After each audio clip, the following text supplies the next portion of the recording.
back here on the very first ever Spotlight Foundation for Dyspraxia DCD Radiothon, inspired by my beautiful son Gabriel and started by my gorgeous wife Danielle. We've got a very special guest stopping by this morning. My son, of course, Gabe, is 13, and he hits those teenage years now. He's got dyspraxia, and we're going to see how it really affects him in his daily life. Thank God he's doing very, very well. But my next guest, Athina Spahn, is a 23-year-old young lady from Manchester, England, who, of course, has dyspraxia and DCD and is a disability advocate for autism and dyspraxia. And she joins us right now live from the UK. Athina, Sid Rosenberg in New York, good morning. How are you? I'm good. How are you? I'm great. Nice to have you. So you're 23 years old. You're in those rough years. I'm 55. I don't want to go back there. Trust me.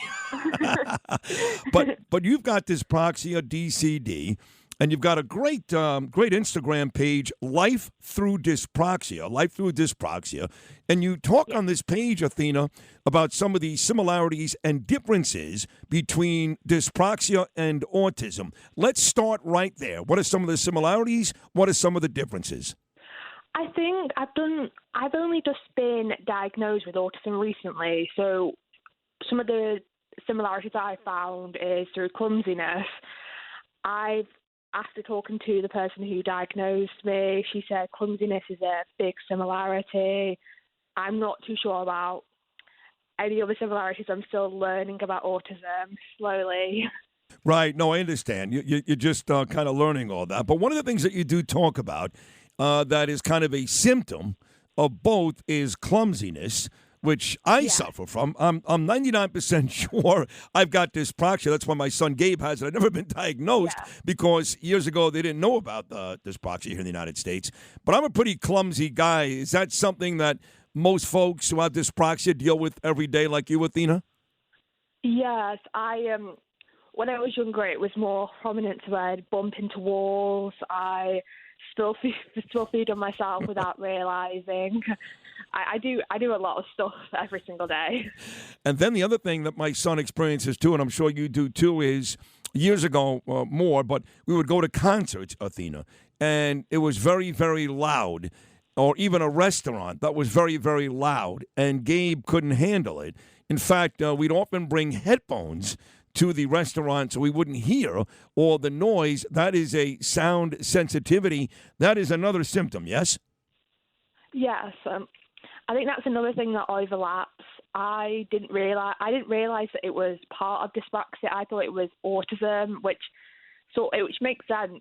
Looking back at it now, yeah.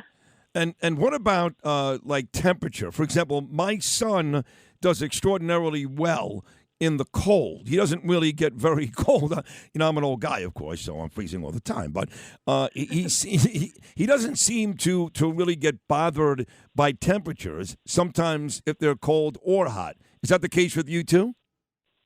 I don't know about in general. I know I have Raynaud's, so I'm quite sensitive to the cold, so I don't know in general, but I know I don't cope with the cold that well. Gotcha. Okay. Joining us right now, of course, once again, is Athina Spahn, and she is a disability advocate for autism and dyspraxia. She's been diagnosed with both, live now from Manchester, England. So you're 23 years old, Athina. Yeah. So talk about some of the difficulties or some of the challenges, I should say, that you faced as a teenager dealing with these disabilities in the UK?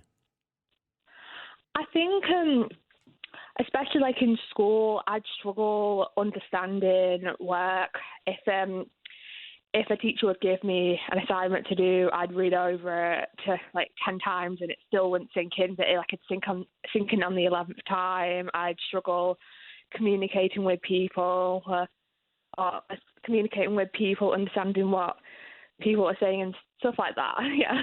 Did you feel, Athina, like, oh my God, there's something really wrong with me that I can't do this? Or were you always aware that these disabilities, that was going to be the case and you were able to get through it? I think I was diagnosed at 7 years old, and my mum always told me up front that there's always a way, even if it's going to be a little bit slower than the average person. There's always a way. So although I did feel like I was different, I never felt like I couldn't accomplish anything. Oh, good. You see, my son, Yeah. Gabe, is a social butterfly. He's got a group of friends now, Athena, in school. He's got a group of friends where we live. It's never been an issue. He's always been a very popular kid. And I guess that he's got dyspraxia. I know kids who have autism, sometimes they do face challenges when it comes time for social interaction. Where do you fall in that mix? I really struggle with social interaction. I know I struggle with eye contact. I know when I go to talk to someone, my brain, I just feel like in a brain fog. I'm not sure. I don't know what to say, so it makes me look like I'm being shy or I don't want to be a part of the conversation when in reality I just don't know what to say. Do you know what I mean? No, I do know what you mean, actually. Yes, I do. Yeah.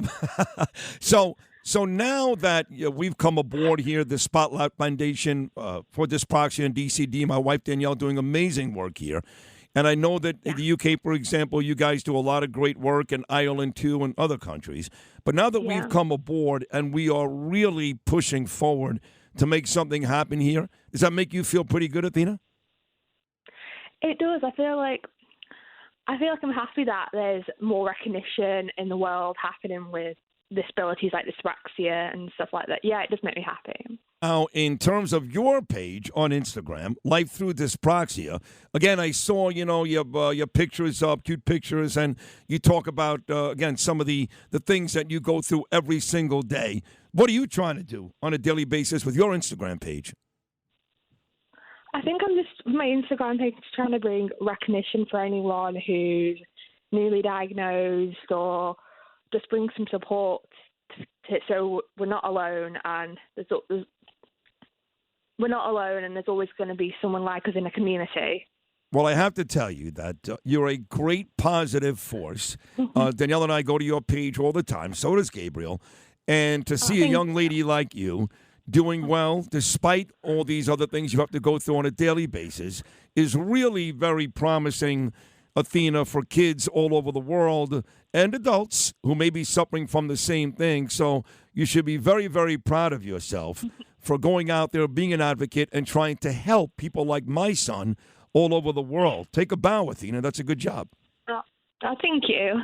Well, thank you for joining us today on this first ever Radiothon, and we wish you the best of luck. We'll be in London in the not-so-distant future. I'm sure we'll look you up. But thank you so much for hopping on today. Thank you so much. Oh, thank you for having me. All right, Athina, best of luck to you. You too. Bye.